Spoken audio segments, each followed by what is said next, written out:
¿Alguna vez has sentido que la desgracia te persigue, sin motivo alguno? Que todo empieza a salir mal, uno tras otro, como si algo invisible moviera los hilos de tu vida.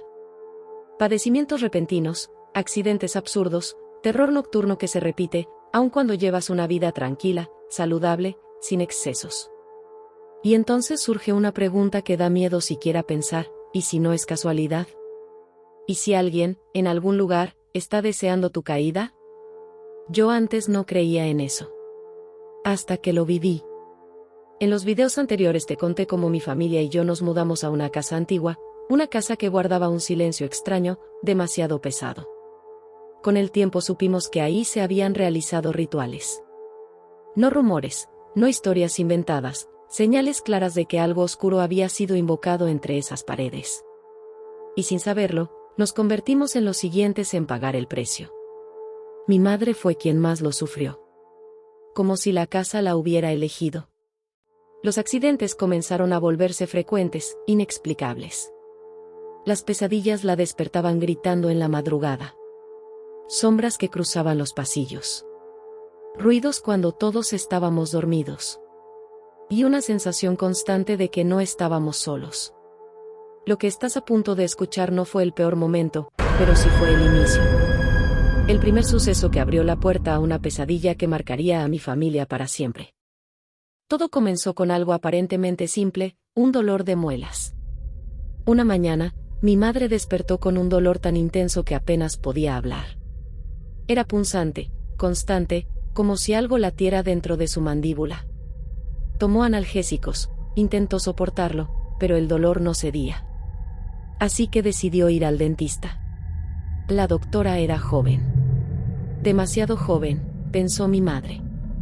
Después de revisarla unos minutos, le dijo que la muela estaba en muy mal estado y que lo mejor era extraerla de inmediato.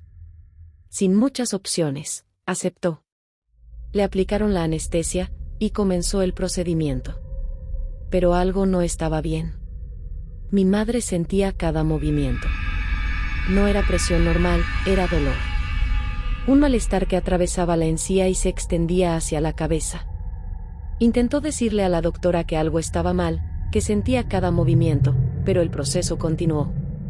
Cuando todo terminó, el malestar no solo seguía ahí, era peor.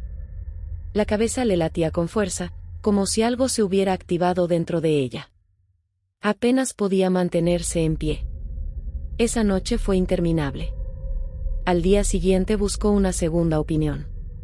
Otro dentista la examinó y frunció el ceño, la encía estaba completamente expuesta. No había sido cerrada correctamente.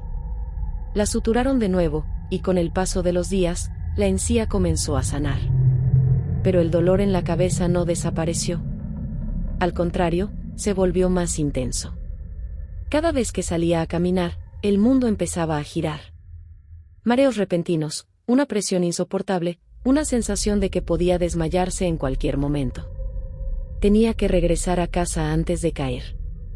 Ya no era solo una molestia dental. Era algo más profundo, más oscuro. Mi madre empezó a temer que durante la extracción algo hubiera salido mal. Tal vez un nervio.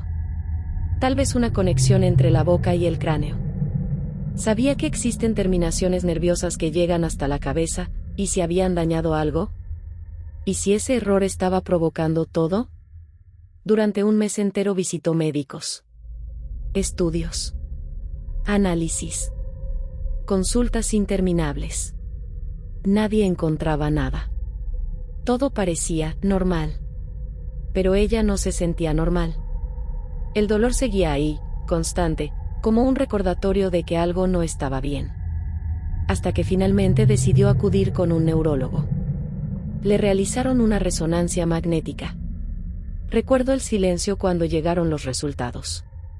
Lo que mostraba esa imagen fue peor de lo que cualquiera de nosotros pudo haber imaginado. Y en ese momento entendimos que aquello no era solo una complicación médica. Era el siguiente paso de algo que había comenzado mucho antes. Cuando por fin entregaron los resultados de la resonancia, el consultorio se quedó en un silencio que todavía puedo escuchar en mi cabeza.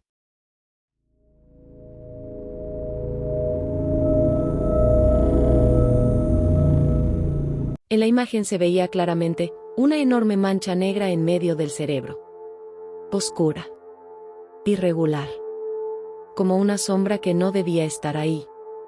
Era una masa. Los médicos explicaron que eso era lo que provocaba los malestares insoportables y los mareos constantes. Pero había algo más que nos devastó. Estaba ubicado en una zona extremadamente delicada. Quitarlo implicaba un riesgo enorme. Podía perder movilidad, memoria, incluso no despertar jamás. Nos hablaron de posibles secuelas irreversibles con una frialdad clínica que contrastaba con el terror que sentíamos. Recuerdo a mis padres mirándose en silencio. No había muchas opciones. Dejarlo avanzar no era una alternativa. Operar era arriesgado, pero no hacer nada era una sentencia. Aceptaron. Y fue en ese instante, no cuando vimos la mancha, no cuando escuchamos la palabra tumor, sino cuando firmaron ese consentimiento, que sentí que algo cambió en el ambiente. Como si una presencia invisible hubiera estado esperando ese momento. Como si aquello que comenzó con un simple dolor de muela hubiera cumplido su objetivo. La fecha de la cirugía se programó rápidamente. Los días previos estuvieron cargados de una tensión extraña. Mi madre tenía sueños malos más intensos que nunca. Decía que soñaba con sombras alrededor de su cama, con voces que le susurraban que no iba a salir de esa sala de operaciones. Y entonces entendimos que esto ya no se sentía como una enfermedad común. Se sentía como una cuenta pendiente. Como si algo oscuro, que había comenzado en aquella casa antigua, estuviera reclamando lo que consideraba suyo. Y así fue como inició la verdadera pesadilla.